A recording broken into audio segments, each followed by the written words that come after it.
Okay, so we're talking about p orbitals, and there they are.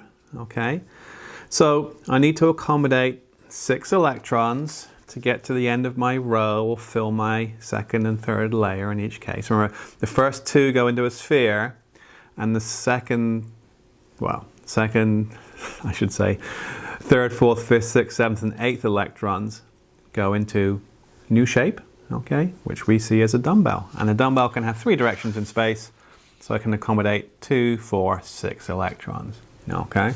Now, as we go through, you'll see where this points of a compass thing actually originates, okay. Now, we're going to talk about nitrogen, all right.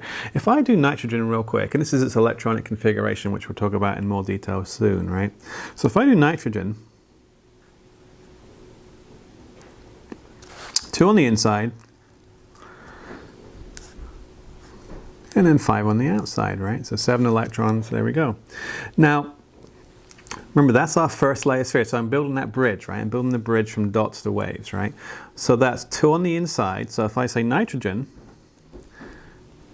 those electrons are in my first layer sphere, 1s, 2, just like for hydrogen we saw earlier. Then I've got my second layer, the first 2 electrons, okay, we'll just write this down, okay? The second layer, sphere fills first, and you put 2 in there. That's these 2 here. And then they fill the P's, and there's 1, 2, 3. Okay, so that's our first electronic configuration. Okay, so remember this here is that double thick cloud we talked about before, right? This will be the double thick cloud, but for the second layer, and then these will be single electrons in those p orbitals. Okay, now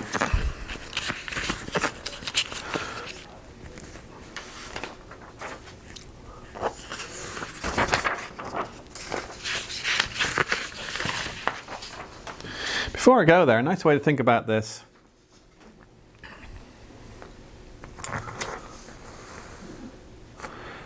is what I call the flower diagram. Okay, so instead of drawing the traditional orbits, okay, I've drawn the orbitals, right, the shapes, right? So there's my nucleus, all right.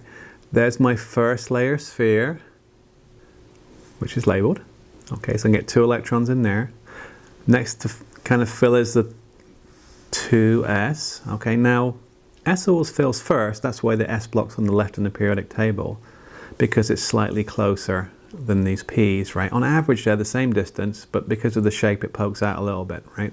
So there's my 2s, my second layer sphere.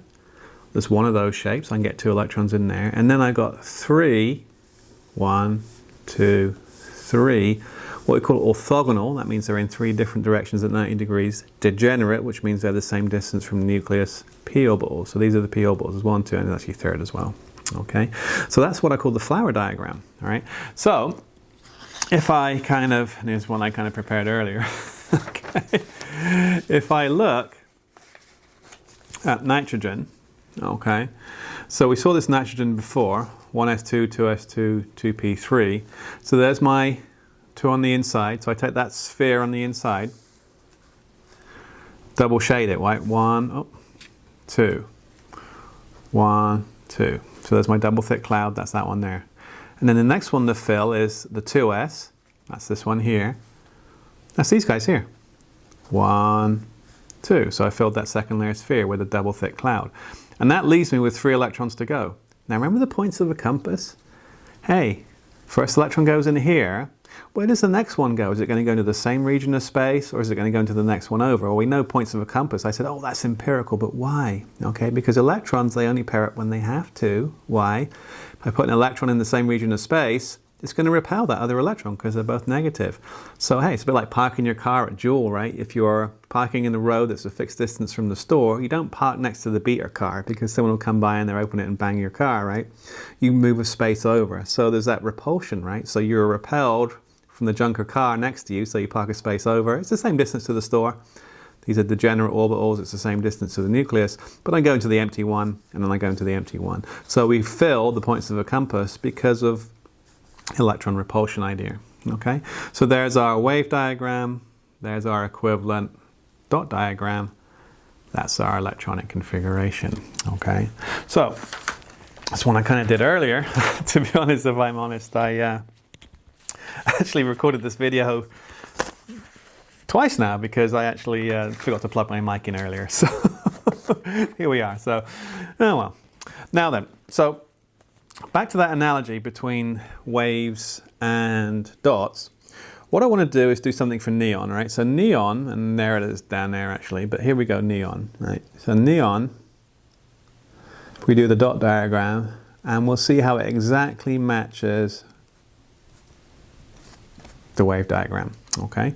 So instead of kind of building them all up and putting them on top of one another like I tried with nitrogen, let's just kind of do them in order, right? And then just combine them. So I fill my inner 1s, there they are, okay, 1s, 2 electrons on the inside, right? That's a double thick cloud, so 1, 2. They haven't kind of done the hatching like I do, but that's a twice thick, if you like, cloud there, right? So that's that first inner sphere in there, right? Okay. Then we fill the second layer sphere. Now, on our dot diagram, it doesn't make a difference between spheres and dumbbells. That's where the model's more sophisticated. It just kind of goes around in a circle and does its thing. But as we'll see, it absolutely matches what happens in nature, because what we're going to do, we'll put our first 2 in the sphere, that'll be those 2 there, okay? And then we go around the points of a compass, 1, 2, 3, 1, 2, 3, 1, 2, 3, 1, 2, 3, and we get the same result. Put it all together, that's what we see. So this and this are the same thing. We have everything doubly filled, inner sphere doubly filled, second sphere doubly filled, and then 3 doubly filled dumbbells. Okay. All right. So that's neon in both models. When we look here, that's where we used to be. This is where we are now. And if you think about it, electrons fill from the inside out. They're always going to get as close to the nucleus as possible. So think of these orbitals a bit like parking spots, right? We've got that inner sphere, the 1s, right? So that's the one that fills first, right? That first inner sphere, 1, 2, right? Then the second sphere fills second, right? If I go second layer, there. Now, every time we add a layer, this is one of the rules of quantum mechanics, we add a shape, right? So in that second layer, we also have P's. 1, 2, 3 of them. In the third layer, 3s, 3p, and a new shape we'll talk about later called 3d. Okay? So, I don't want to confuse the matter. That's as far as it got over here, so I'll just leave it like that for now. Okay. Now then, one more and no more before we kind of get away from this. I call them the flower diagrams, okay? It's kind of hard to sketch these maps, if you like, with the shading, particularly when we kind of compare them to the dot diagram. But if I do oxygen, obviously element number 8, right? So if I do the dot diagram first, and as we'll see, this exactly matches, right? So there's my oxygen's element number 8, 2 on the inside, 6 on the outside, column 6, second layer, right? No probs, right? If I do my orbital sketch, well, first things first, remember that first layer is the 1s, right? And then I'm going to fill the 2s, and maybe I'll draw these in so you can see them. Right. So there's my map, right? That's the 2s, right? And then these guys are the 2p's, and there's 1, 2, 3 of them, right? So let's do it. So the 2 on the inside, 1, 2, right? So if I keep track of that, oxygen, 1s, 2. There's 2 on the inside, there's 2 on the inside, boom. It matches, right? It matches. Okay, so that guy there matches too. All right. Then the next thing I do is I fill that second layer sphere. It's the next closest one, right? So 1 electron, it's kind of hard because of the way it's drawn in 2 dimensions, not 3, right? 1,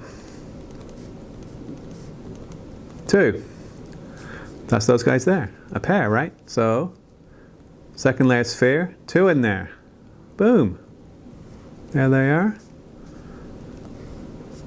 There they are. Okay, so you see it's matching, right? And then, if you think about it, I've got a pair and 2 singles to go, right? How do we do that? Well, remember, we go around points of a compass, so there's 1 electron, and it's in both areas at once, 2 lobes at once. So 1 electron, 2 electrons, 3 electrons, and remember there's 4 electrons. So I've got a pair and 2 singles. Oh look, I've got a pair and 2 singles. So it exactly matches, right? So if you like to think about it, that's the pair right there. Okay, and then the 2 singles here and here. Okay, all right, so let me put that there like that so you can kind of see, right? All right, so we put 1, 2, 3, 4 electrons in the P's, and we don't distinguish which P's they go into. We just know there's 4 of them, 2p4. All right, there it is. Okay, so that's your, if you like, final picture we'll do, because this gets complicated. We'll just actually start writing these in future, okay? But remember, it's just an upgrade. This is just an upgraded picture of this, and if you can think about this in terms of writing this, that's where we're going. Okay, so the best way to kind of rationalize all this is to think about these orbitals, and that's why I love that map so much. Okay, if I go back and show you this, I like this a lot, right? Because it kind of shows you the parking spaces. Okay, so think of these empty orbitals as just spaces in a parking lot. All right, it's nice to think about the atom as having an infinitely large parking lot. Turns out every atom has the same infinitely large parking lot. It just depends how many electrons the atom has, shows you how many spaces are occupied. But again, every atom has the same infinitely large parking lot. Okay, all right, so think of these orbitals, these shapes, as spaces in a very, very large parking lot, just like Dodger Stadium, right? So here's Dodger Stadium, and it kind of reminds me of an atom. If you look at Dodger Stadium, right, so the stadium's like the nucleus, and then there's all these little parking spaces outside, right? If we look at it, it kind of reminds me a lot of the atom, because we have the nucleus, right, which is the stadium. Then we have the first layer, which is the 1s, and then we have another ring, which is the 2s. And then we have kind of these satellite lots, which are like the P's, right? So it looks a lot like an atom. All right. Okay. So think about filling the parking spaces at Dodger Stadium, right? The first people that come in are going to park as close as they can. They're going to fill the 1s, right? People come a little bit later, fill the 2s, and then if you come later in the satellite parking. All right. So again, think of each atom having this super big parking lot, and honestly, solving the Schrodinger equation is like being an architect. I don't want to sound too matrixy here, but basically you solve the Schrodinger equation, you have got the map of the parking lot, you've been the architect of the parking lot, okay? So you've figured out where all the electrons go, and then you just put them in spaces, starting with the closest first. So that's as simple as it gets. All right, now, here's one of the most powerful periodic tables, and we kind of touched on this already, but I'll go through it in some more detail here. Okay, if you want an electronic configuration, the thing we just did with nitrogen, you know, 1s2, 2s2, 2p3, and neon, right? Oxygen as well, right? If you want those electronic configurations, remember the periodic table has its unique shape because of what's happening with the electrons. Okay, and we saw that with the dot diagrams we did with our periodic table in the last packet. Okay, column 1, one on the outside, row 2, 2 layers, right? But that was very, very simplistic. What we've got now is a more detailed description of where electrons are based on position in periodic table.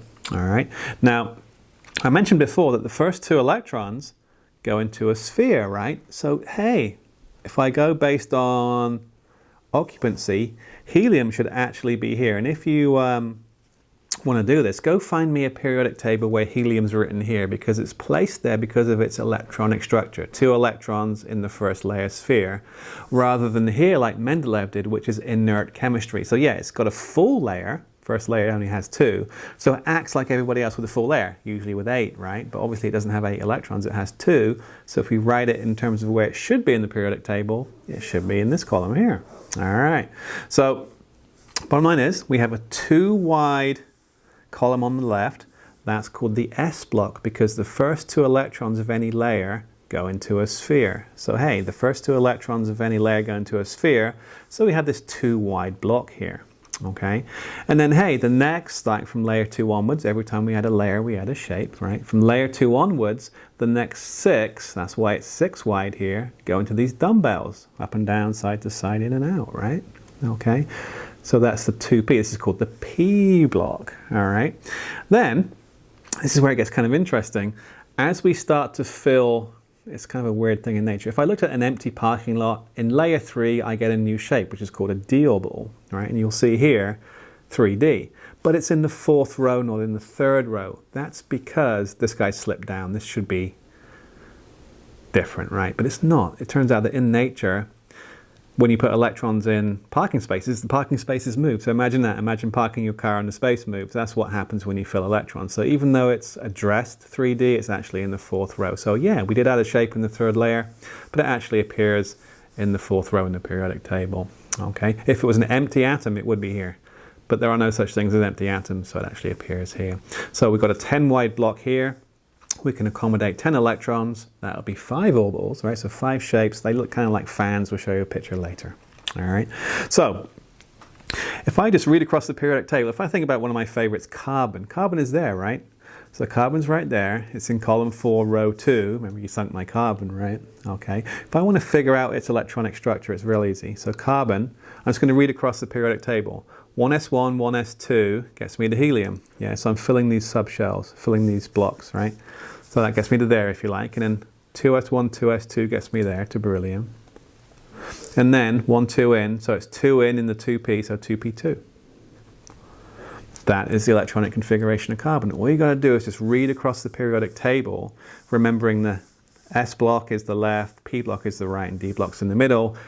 Don't forget the secret of chemistry that the 3D is actually in the 4th row. Okay, so it fills 4s, 3d, 4p. That would be the order of filling as we read across. We'll see that as we do other examples in a moment. Okay, so if I like to think about an example, right? If I think about zinc, which is there in the periodic table, right? That is 1, 2, 3, 4, 5, 6, 7, 8, 9, 10. The 10th one along in the 3D. So it's last electron, if you like to play Battleship, if you wish. More sophisticated version, right? Before we had, you know, column 4, row 2 for carbon.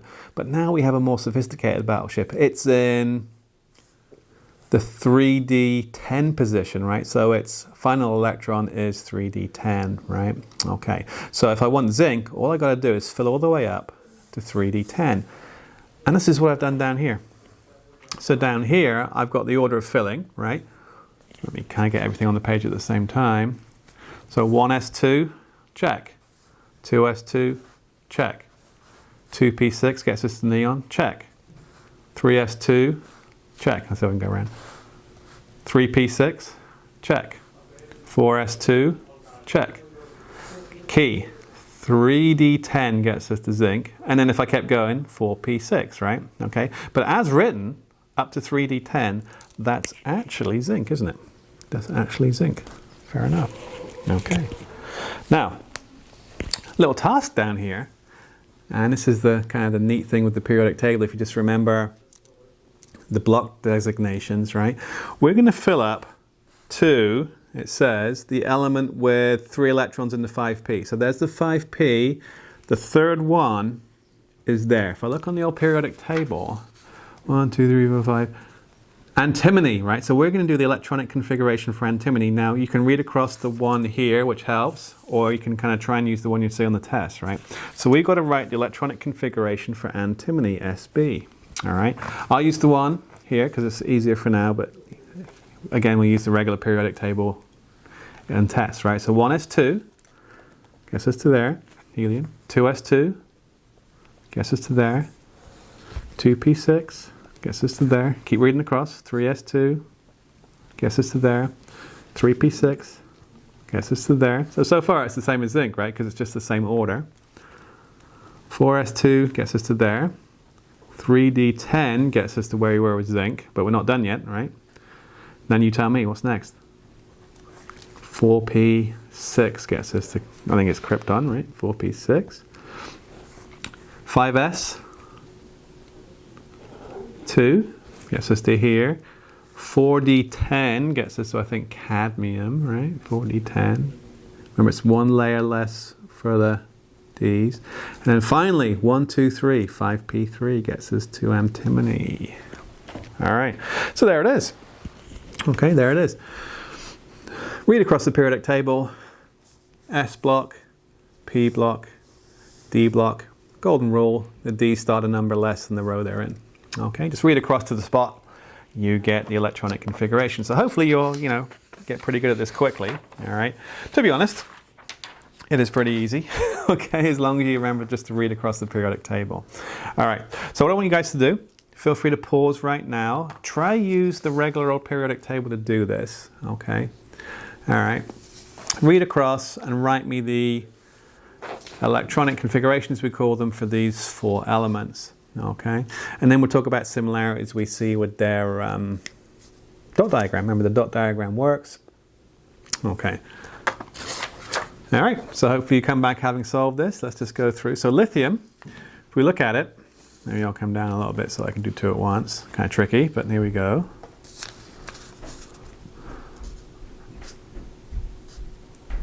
So lithium, real quick, 1s2, 2s1. All right. 1s2, 2s1. Fair enough. All right. Now, what about sodium? Well, sodium is just 1s2, 2s2, 2p6, 3s1. Okay. So 1s2, 2s2, 2p6, 3s1. Fair enough. Now let's take a little break for a second and look at that. Oh, sorry. Up we go. Okay. Now, remember, this is just a more sophisticated description of where the electrons are. The dot diagrams work. If I do the lithium dot diagram, I've got 2 on the inside, 1 on the outside. Now look, there's the first layer. That's the underneath. That's the core right there. The 2 in the first layer sphere, there they are, right? Then I got 1 in the second layer sphere. That's the valence. So second layer is the outside layer, 1 in an S. That tells me that. Down here, sodium. Well, sodium, I've got that extra layer, don't I?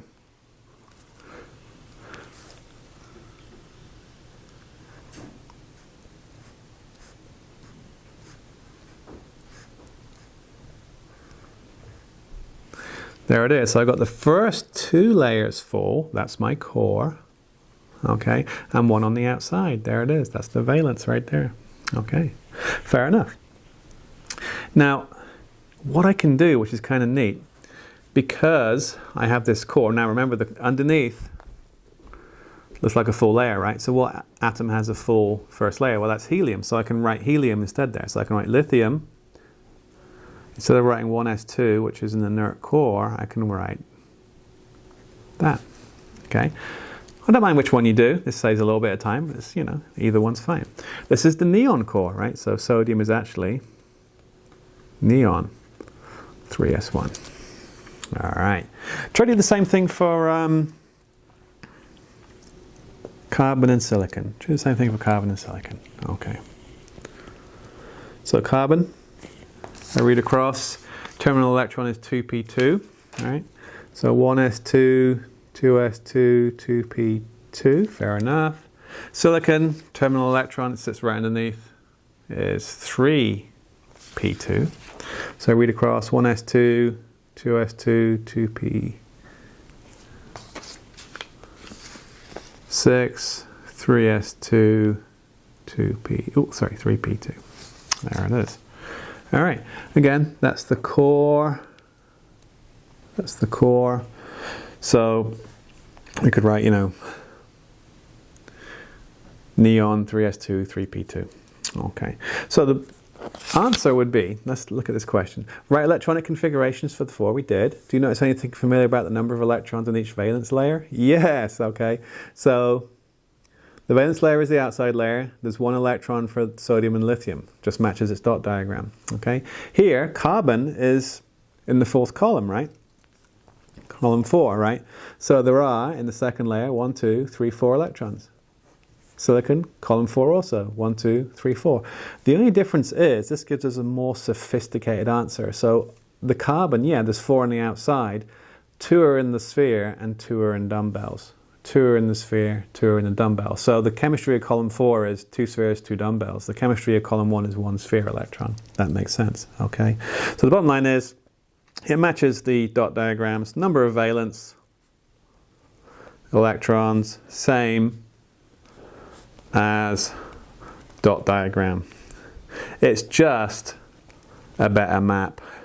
Okay, so all we've done, we've just upgraded the map. Yeah, we've just upgraded the map. I now know, as I mentioned, hey, I've got 4 electrons on the outside of column 4, but there's 2 in a sphere, 2 in dumbbells. Okay, so it's just a more sophisticated map. All right. Now, what I want you guys to do, oh, and we mentioned it here, when you have that core layer underneath, trapped underneath, you can just substitute in the nearest noble gas that's the same arrangement. Okay, now this is not essential. It's just like the difference between if you like a dot diagram and a Lewis structure. Okay, that's like a Lewis, that's like a dot. Okay, now to kind of emphasize that point, what I want you guys to do, and you can skip over the page for a little hint if you want, okay, because it's kind of explained on the next page a little with a nice diagram, but try and use the regular old periodic table. Try and use this periodic table right here, right, to do the standard configuration for chlorine. So just read across, right, chlorine, and say, hey, well, it's the 3rd row and it's going to be neon underneath with 7 electrons on top, and then do the condensed. We call that the condensed, right? So, all right. All right. If you paused and came back, welcome back. Okay, now on the next page, we see the little kind of help. Let's not do it with the help, right? So chlorine, element number 17. So chlorine 1s2, 2s2, 2p6, right? 1s2, 2s2, 2p6 gets us to neon. Then it's going to be 3s2, 3p5, right?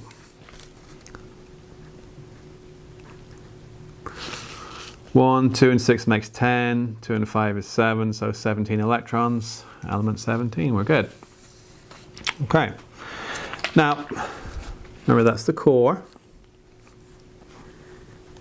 because it's layers 1 and 2, the principal quantum number we call it is 1 and 2. The outside layer is the highest layer, right, number 3, so that's the valence right there, all right. So if I abbreviate that, well, let's look at our little picture here.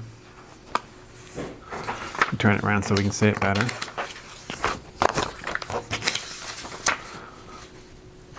All right. So if I read across my periodic table, 1s2, 2s2, 2p6 gets me the neon, right? That's the nearest underneath, if you like, noble gas, right? Neon. And then what's left? 3s2, 3p5. That's like a dot diagram. That's like a Lewis. That makes sense.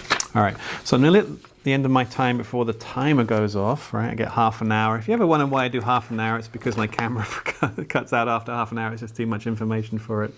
Okay, but it is actually a nice place to stop. Okay, so what I've got, try and use the periodic table to write electronic configurations for lithium, aluminum, and xenon in their longhand and then in a condensed version. Okay, so just like we just did for chlorine, but do it for these 3, once in each style. All right, stop there, be back in a moment.